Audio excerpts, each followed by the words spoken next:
ومن أحسن قولا ممن دعا إلى الله. بسم اللہ الرحمن الرحیم. السلام علیکم ورحمۃ اللہ وبرکاتہ.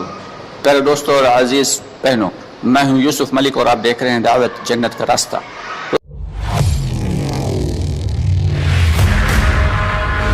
والا جو ہے وہ نہایت زبردست قسم کا جو ہے، اس سے بہتر کوئی نہیں ہے.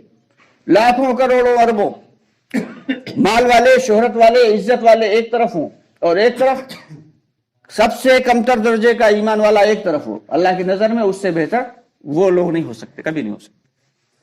اللہ کے نزدیک اگر کسی چیز کا مقام ہے تو وہ صرف اور صرف ایمان ہے. لیکن افسوس کی بات یہ ہے کہ ہمارے دلوں میں سے وہ ایمان نکلتا چلا جائے گا. آج ہم صرف مسلمان بن کے رہ گئے، مسلمان بن کے رہ گئے، مومن نہیں.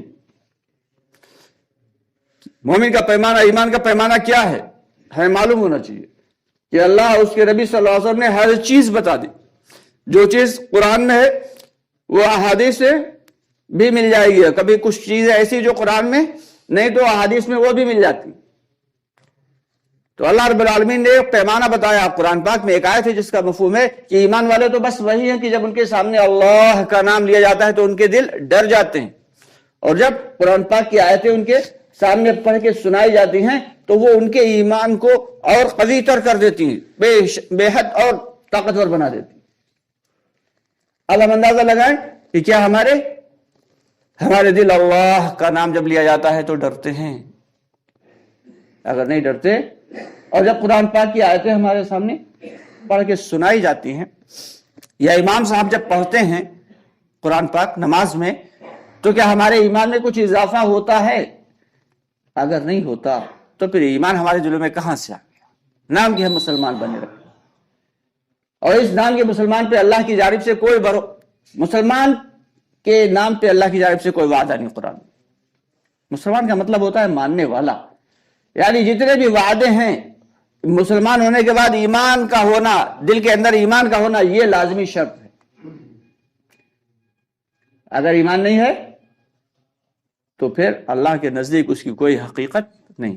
ایک حدیث میں آتا ہے کہ حضور پاک صلی اللہ علیہ وسلم نے پیمانہ بتا دیا کہ جانچ لو، پرکھ لو کہ تم ایمان والے ہو یا نہیں ہو، کہ جب تمہارے سامنے کوئی گناہ کا کام کیا جائے، کوئی برا کام ہوتا ہوا دیکھو، اپنی نظر کے سامنے دیکھو تو اسے اپنے ہاتھ سے روک دو. اگر کوئی گناہ کا کام ہوتا ہوا نظر آئے، حدیث کا مفہوم ہے، تو اسے اپنے ہاتھ سے روک دو. اگر اتنی سکت نہیں رکھتے ہو، اور یہ جو ہاتھ سے روکنے والا ہے یہ سب سے ایمان کا اعلیٰ قسم کا درجہ ہے، ایمان کا اعلیٰ قسم کا درجہ. اور اگر اتنی طاقت نہیں ہے کہ ہاتھ سے نہیں روک سکتے ہو تو زبان سے روک دو، کہ اسے روکو کہ بھائی یہ غلط بات ہے، یہ گناہ کا کام ہے، یہ غلط حرکت ہے، اسے بالکل مت کرو، زبان سے روک دو.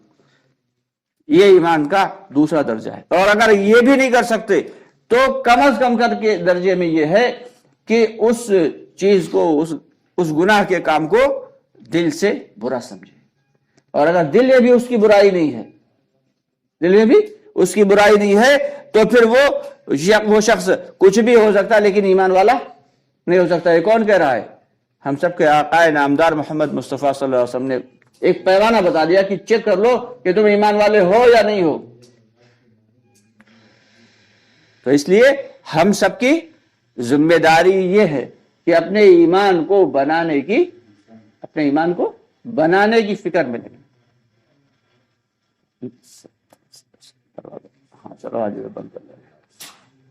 تو اپنے ایمان کو بنانے کی فکر میں لگے رہے. ایمان کیا ہے؟ ایک اللہ تعالی سے ہونے کا یقین کہ جو بیماری اگر آ رہی ہے وہ کس کی جانب سے ہے؟ اللہ کی جانب سے. پریشانی آ رہی اللہ کی جانب سے، آرام مل رہی اللہ کی جانب سے، خوشحالی آ رہی اللہ کی جانب سے. جو بھی ہوتا ہوا نظر آئے مخلوقات سے، بارش ہو رہی بادل سے نہیں، اللہ کر رہے ہیں.